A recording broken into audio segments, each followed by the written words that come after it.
नमस्ते दोस्तों, मैं घनश्याम अपने गुरुकुल ऑनलाइन एकेडमी में आप लोगों का स्वागत करता हूं। अगर आप हमारे चैनल पर नए हैं तो हमारे चैनल को लाइक, शेयर और सब्सक्राइब जरूर करें। हम आप लोगों के सामने हिंदी व्याकरण सीरीज का एक टॉपिक लेकर चल रहे हैं जिसे हम कारक कहते हैं। अभी तक हम लोगों ने कारक में लगभग 3 से 4 क्लास का अध्ययन हम लोग कर चुके हैं। आज यह जो है कारक का आखिरी क्लास है। हम लोग कारक के जो 8 होते हैं उस 8 भेद में लगभग हम लोग 6 कारक का डीपली अध्ययन बेहतरीन तरीके से कर चुके हैं। यह जो हमारा क्लास है जो कारक के 7वां है उसको हम देखेंगे। यह 7वां कारक कौन है उसको समझने का प्रयास करते हैं। यह है अधिकरण कारक। अधिकरण कारण होता क्या है, इसको एक बेसिक्स माध्यम से समझते हैं, फिर इसको एक पहचान देखते हैं। इसकी लगभग 3-4 माध्यम से, नियम के माध्यम से हम यह जानने का प्रयास करेंगे कि अधिकरण कारण कहाँ कहाँ होता है। तो सबसे पहले हम इसका एक परिभाषा के माध्यम से समझने का प्रयास करते हैं। जैसे अधिकरण कारक उसे कहते हैं और या वहाँ कहते हैं जब क्रिया का आधार सूचित होता है। संज्ञा के जिस रूप से हमें क्रिया के आधार का बोध होता है तो वह जो है अधिकरण कारक, वहाँ अधिकरण कारण होता है। नॉर्मली बात किया जाए तो कैसे इसका परिभाषा करेंगे। जैसे मान लीजिए जब कोई चीज़ किसी के अंदर होती है तो वहाँ पर में लगाते हैं, अब जो कहीं उस किसी के ऊपर होती है तो वहाँ पर लगाते हैं।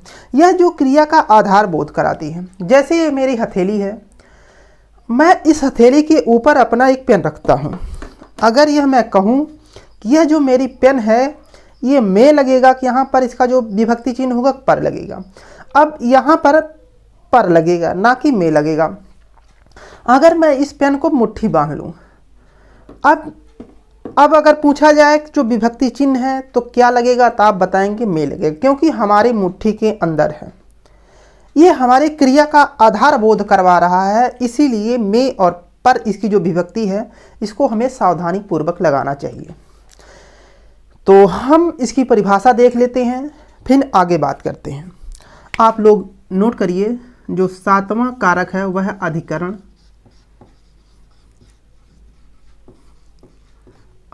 कारक।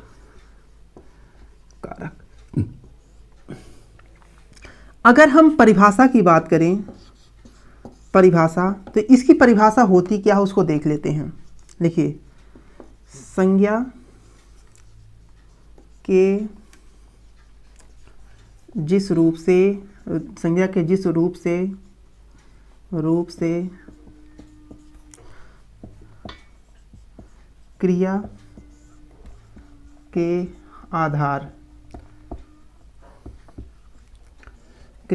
आधार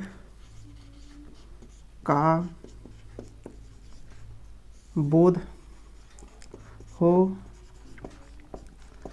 उसे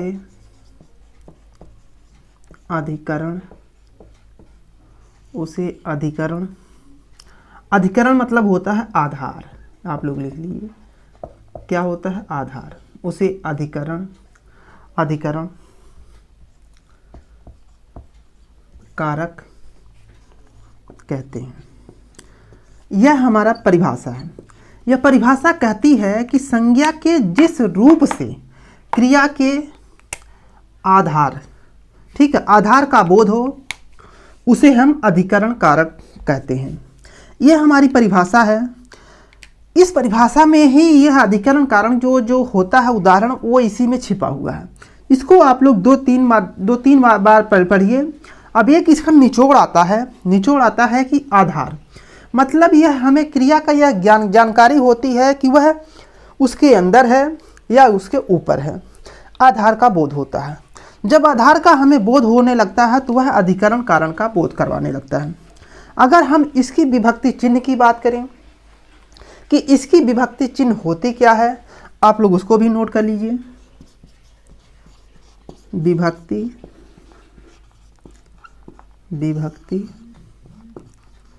चिन्ह, विभक्ति चिन्ह। अब देखिए यहाँ पर जो विभक्ति चिन्ह होती है वह होती है में या पर। जब वस्तु किसी के अंदर होती है तो वहाँ पर में लगाते हैं, या उसके ऊपर होती है तो वहाँ पर पर लगाते हैं। क्या लगाते हैं? पर लगाते हैं। अब देखिए, अब हमें कैसे ज्ञात होगा कि ये में और पर कैसे हम ज्ञात करेंगे? उदाहरण में ज्ञात करने का एक शब्द है जिसे हम उदाहरण में, जो कोई उदाहरण आता है वहाँ पर प्रश्न करते हैं कहाँ। जैसे ही हम प्रश्न करते हैं कहाँ, तो हमारा जो आधार होता है उसकी जानकारी हो जाती है, और जब जानकारी होती है उसी आधार में ही क्या नाम है, अधिकरण कारण होता है। आप लोग लिखिए,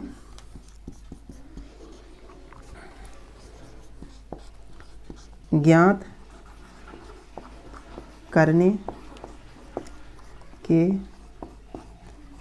लिए शब्द। अब कौन सा करने का इसका सूत्र होता है? हम क्रिया से प्रश्न करेंगे कहाँ। आप लोग लिखिए, नोट करिए कहाँ। अब देखिए, हम अगर उदाहरण आता है तो वहाँ पर हम प्रश्न करते हैं कहाँ, तो हमें जो उत्तर प्राप्त होता है उसमें अधिकरण कारण चिन्ह होता है। अब चलिए हम उदाहरण देखते हैं और फिर समझते हैं कि कैसे कहाँ से प्रश्न करते हैं। आप लोग नोट करिए उदाहरण, लिखिए उदाहरण। उदाहरण देखिए, अगर उदाहरण में अगर हम कहें बिल्ली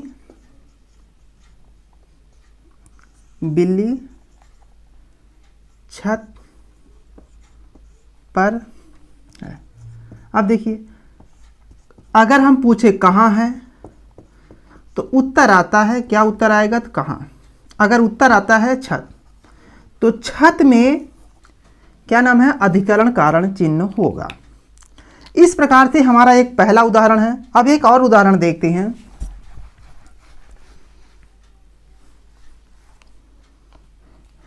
और देखिए एक दूसरा उदाहरण है, उसको भी समझ लेते हैं। अगर हम पूछें मेज पर पुस्तक है। अब देखिए, अगर हम कहें कि कहाँ है, उत्तर इसके प्रश्न करते हैं, इसमें प्रश्न इसमें करते हैं कहाँ करते हैं, तो हमें उत्तर क्या मिलता है? तो आप बताएंगे मेज, और इस मेज में अधिकरण कारण चिन्ह होगा। इस प्रकार से हमने दो उदाहरण के माध्यम से यह समझने का प्रयास किया कि अधिकरण कारण में किससे प्रश्न करें, तो आप आएगा कहाँ से प्रश्न करने के बाद जो हमें उत्तर मिलता है तो उसमें अधिकरण कारण चिन्ह होगा। अब इसी क्रम में हम आगे बढ़ते हैं और एक नोट करते हैं, एक विशेष तत्व लिखते हैं, और विशेष तत्व के माध्यम से अभी तक आप लोगों ने बस इतना अध्ययन कहीं ना कहीं किया होगा जरूर, लेकिन अब इसके आगे जो सिलसिला बनेगा प्रश्न का उसको भी देख लेते हैं। तो आप लोग विशेष तथ्य लिखिए, विशेष तथ्य।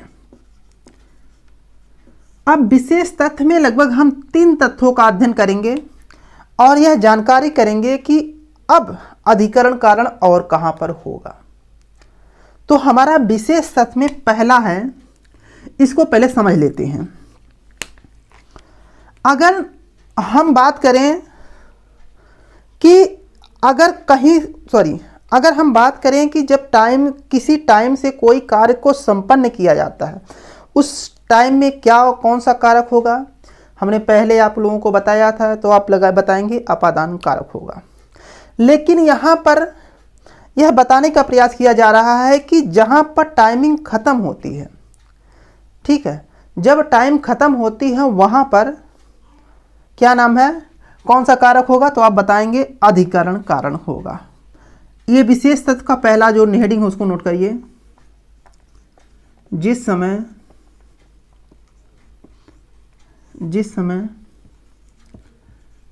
कार्य समाप्त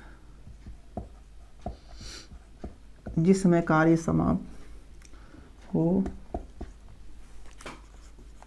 उस समय में अधिकरण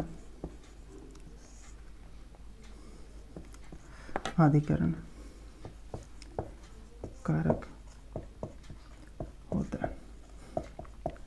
आप लोग इसको समझने का प्रयास करिएगा। यह विशेष तत्व का पहला टॉपिक है और यह कहता है कि जिस समय कार्य समाप्त होता है, ठीक है, समाप्त हो, उस समय में अधिकरण कारण होता है। आप लोगों को यह टॉपिक थोड़ा सा नई लगेगी, लेकिन कभी कभी ऐसे प्रश्न आ जाते हैं कि जहां पर समय समाप्त होता है उसमें कौन सा कारक होगा, तो आप बताएंगे उसमें अधिकरण कारक होगा। अगर हम उदाहरण की बात करें कि सर इसमें उदाहरण कैसे आ सकते हैं, जैसे देखिए उदाहरण में वह 3 बजे पहुंचा, यह उदाहरण है और इसमें ये बताता है कि जब कार्य समाप्त होता है तो उसमें अधिकरण कारण होता है। तो यहाँ पर वह 3 बजे पहुंचा, तो यानी 3 बजे में क्या नाम है, अधिकरण कारण चिन्ह होगा। ठीक है, अब हम इसी प्रकार से आगे बढ़ते हैं और फिर समझने का प्रयास करते हैं कि जो विशेष तत्व का दूसरा का क्या नाम है, विशेषताएं हैं, उसको वह क्या कहती हैं। आप लोग लिखिए विशेष तत्व का दूसरा हेडिंग। देखिए कहीं कहीं पर में और पर जैसी स्थितियां उलट जाती हैं। जहां में लगाना होता है वहां हम पर लगाते हैं, जहां पर लगाना होता है वहां पर में का प्रयोग कर देते हैं। यह जो विभक्ति होती है, कभी कभी शुद्धता जब हम करते हैं तो वहाँ जहाँ में लगाना होगा तो वहीं में लगाएंगे, जहाँ पर लगाना होगा वहाँ पर लगाएंगे। लेकिन कुछ सिचुएशन ऐसा आ जाता है, में के स्थान पर हो जाएगा, पर के स्थान पर में हो जाएगा। कैसे होगा उसको समझने का प्रयास करते हैं। विशेष तत्व का लिखिए आप लोग। दूसरा है जो कभी कभी में के अर्थ में पर, में के अर्थ में पर और पर के अर्थ में में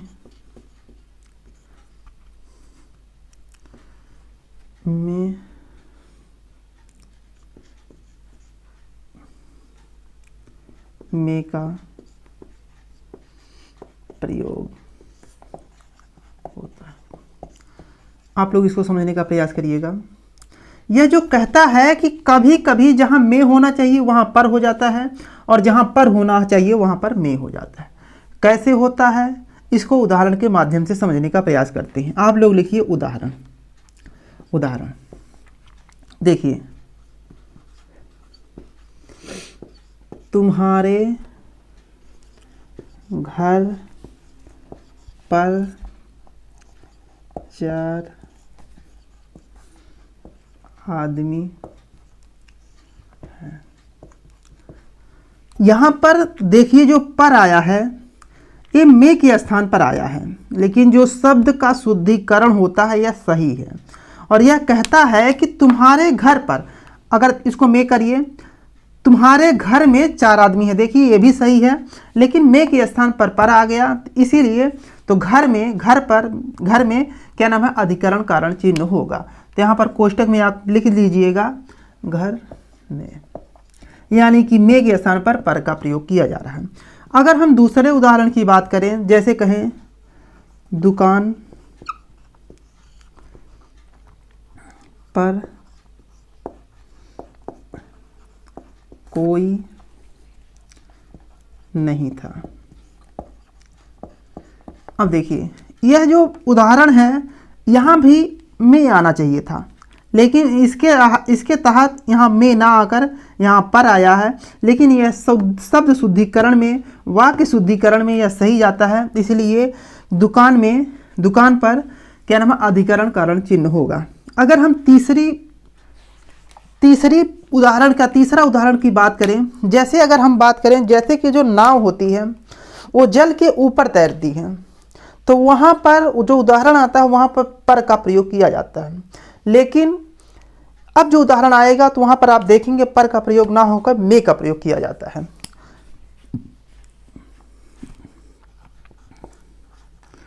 नाव जल में तैरती है। देखिए, जो नाव होती है जल के ऊपर तैरती है, पर पे तैरती है, तो इसीलिए ऊपर ना आके यहाँ पर में आया है, तो इसीलिए जल में क्या कारण होगा, तो आप बताएंगे अधिकरण कारण चिन्ह होगा। एक विशेष तत्व का तीसरा हेडिंग है, उसको भी देख लेते हैं, और वह देखिए क्या कहती है। आप लोग नोट करिए। चलिए अब आगे देखते हैं। देखिए, कभी कभी हमें ऐसे उदाहरण मिल जाते हैं जहां पर क्या नाम है, अधिकरण कारण की विभक्ति का प्रयोग ही नहीं होता है, लेकिन हमें उसके उदाहरण के माध्यम से उसकी विभक्ति का पता लगाना होगा। जब हम पता लगा लेते हैं तो हमें 1 नंबर हमारे खाते में जुड़ता है। कैसे? ऐसे उदाहरण आते हैं कि इसकी विभक्ति में में का प्रयोग ही नहीं होता, उसको भी देख लेते हैं। आप लिखिए विशेष तत्व का तीसरा हेडिंग, कभी कभी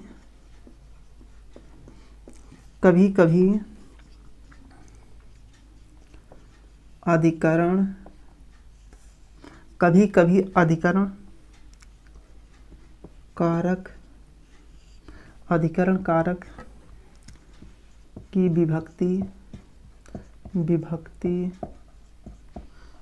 या विभक्तियों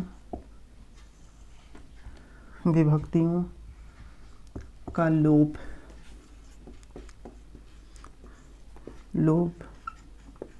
भी हो जाता है। देखिए, कभी कभी जो ना क्या नाम है, अधिकरण कारक की जो विभक्तियां आती हैं, कौन कौन सी विभक्तियां, तो आप बताएंगे में पर, इसका लोप हो जाता है। ऐसे उदाहरण कैसे आते हैं उनको देख लेते हैं। आप देखिए उदाहरण, जैसे हम कहें कि वह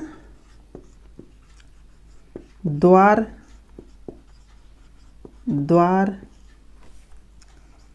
भीख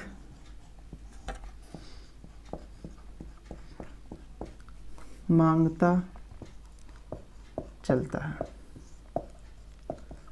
ठीक है दोस्तों, अब बताइए कि यहाँ पर जो विभक्तियां होती हैं में पर, तो लोप हो गया है।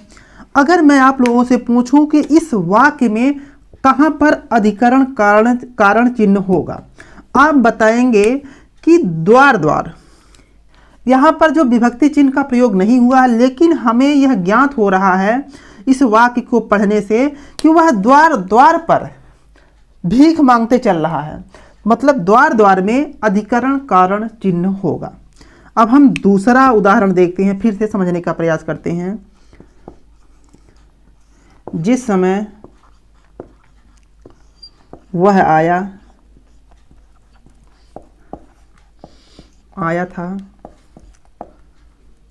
था उस समय मैं नहीं था। अब देखिए, यहां पर विभक्ति चिन्ह का प्रयोग नहीं है। अगर मैं पूछूं कि यहां कहां पर अधिकरण कारण चिन्ह होगा, आप कहां बताएंगे, तो आप बताएंगे जिस समय, और कहां पर होगा, तो आप बताएंगे उस समय, और दोनों जगह पर अधिकरण कारण चिन्ह होगा। ऐसे भी उदाहरण, बड़े बड़े उदाहरण आप लोगों को एग्जाम में देखने को मिल जाती हैं, क्योंकि आप कोई किसी भी एग्जाम की तैयारी कर रहे हैं, अब जो लेवल जो होगा वो चेंज होगा, और इतना चेंज होगा कि आप लोग सोचते रह जाएंगे। इसीलिए आप लोग थोड़ा सा डीपली अध्ययन करने का प्रयास करिए। एक और है उदाहरण, उसको भी देख लेते हैं कि जो क्या नाम है, वो भी बहुत बार एग्जाम में देखने को मिलता है। चलिए आगे नोट करते हैं। जैसे कि उस जगह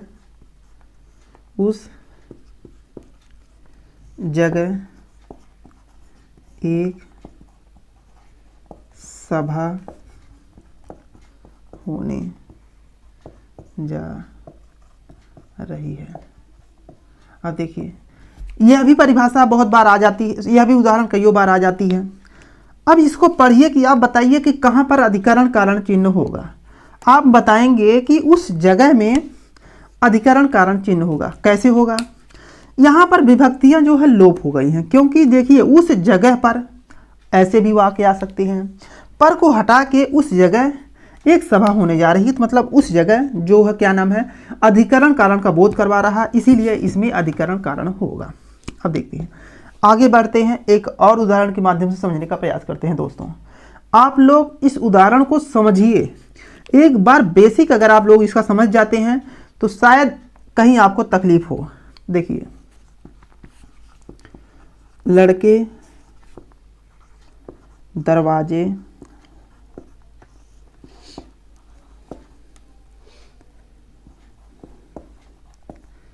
दरवाजे दरवाजे घूम रहे हैं। क्या नाम है, आप बताएंगे? दरवाजे दरवाजे घूम रहे हैं। देखिए यहाँ पर जो लड़के हैं दरवाजे दरवाजे घूम रहे हैं, तो यहाँ पर कहने का तात्पर्य पर, मतलब दरवाजे दरवाजे पर वह घूम रहे हैं, तो मतलब यहाँ पर को हटा दिया गया है, विभक्तियों का लोप कर दिया गया है, तो दरवाजे दरवाजे में अधिकरण कारण चिन्ह होगा।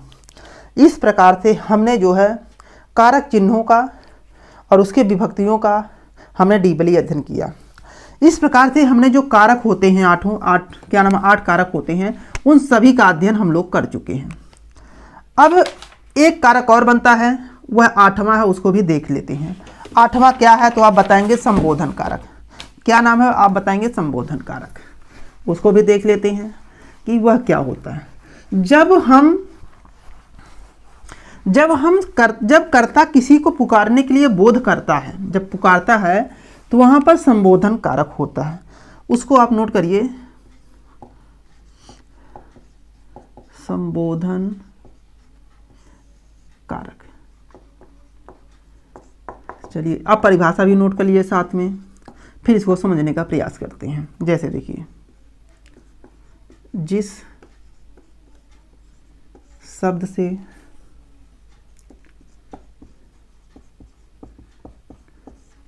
से किसी के पुकारने, जिस शब्द से किसी को पुकारने का बोध हो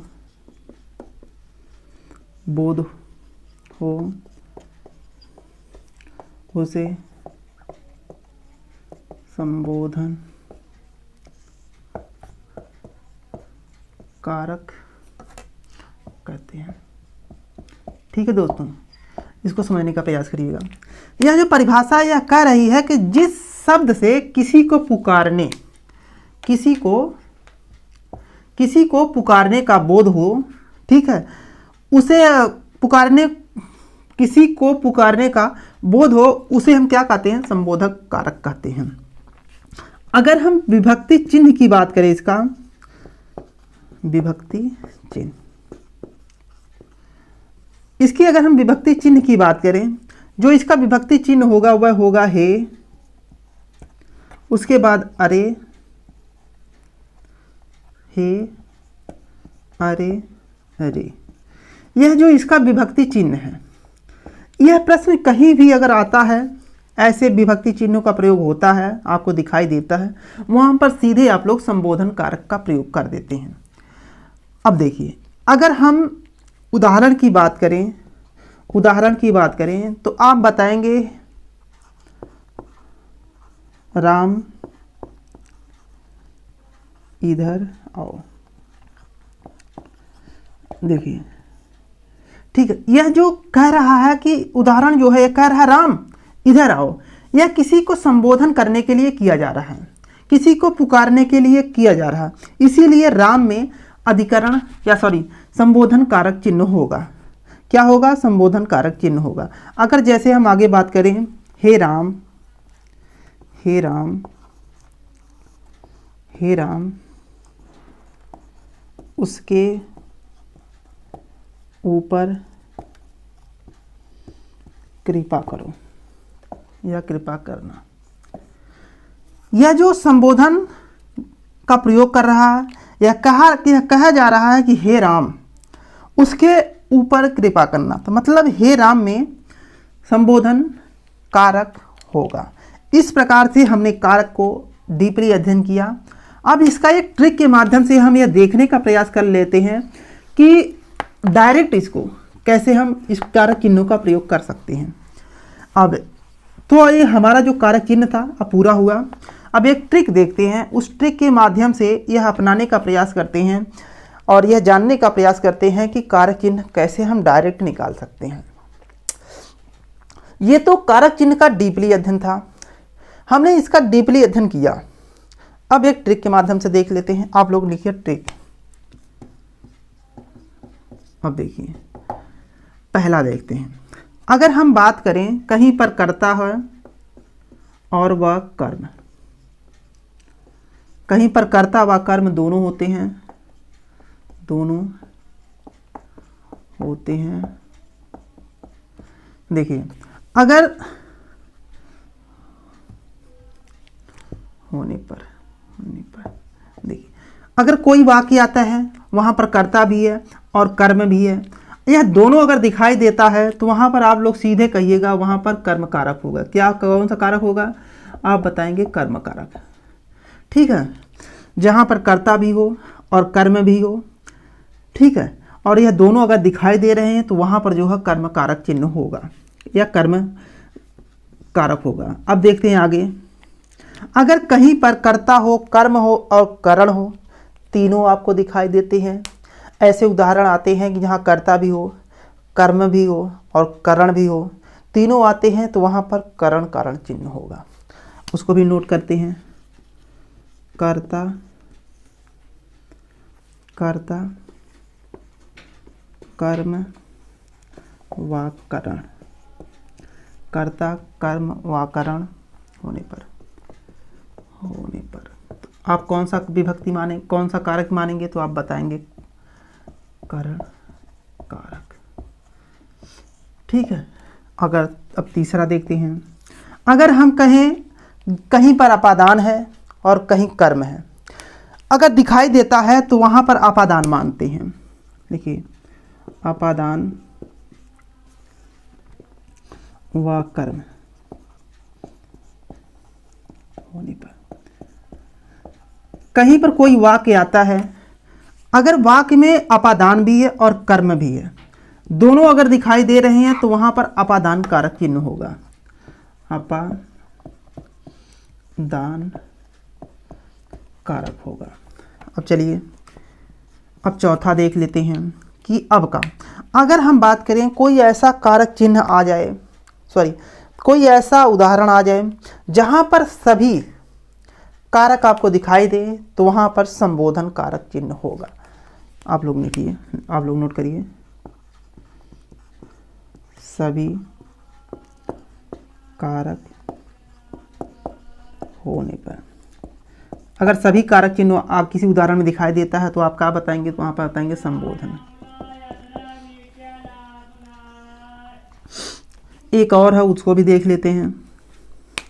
अगर कहीं पर कर्म है और या कहीं पर क्या संप्रदान है, कोई ऐसा उदाहरण आता है जहां पर कर्म है, संप्रदान है, तो वहां दोनों दिखाई देते हैं तो वहां पर संप्रदान कारक चिन्ह होगा। कैसे होगा उसको भी देख लेते हैं। कर्म व संप्रदान होने पर, संप्रदान होने पर अगर होता है तो कहाँ, वहां पर क्या होगा? तो आप बताएंगे संप्रदान कारक होता है। इस प्रकार से हमने कारक के लगभग 4 क्लास में इसका डीपली अध्ययन किया और हमारा जो है पूरा क्लास कंप्लीट हुआ। आप लोग इसको नोट करिए और इसको समझने का प्रयास करिए। कहीं पर कोई समस्या आ रही हो तो कमेंट में ज़रूर बताइएगा कि सर यहाँ पर समस्या आ रही है, मुझे समझ में नहीं आ रहा है, तो हम उसको एक विशेष क्लास के माध्यम से आप लोगों के सामने लेकर आएंगे। और इस प्रकार से हमने पूरे कारक का अध्ययन किया। अगली क्लास हमारी जो होगी एक न्यू टॉपिक के साथ होगी। तब तक के लिए राधे राधे, नमस्ते।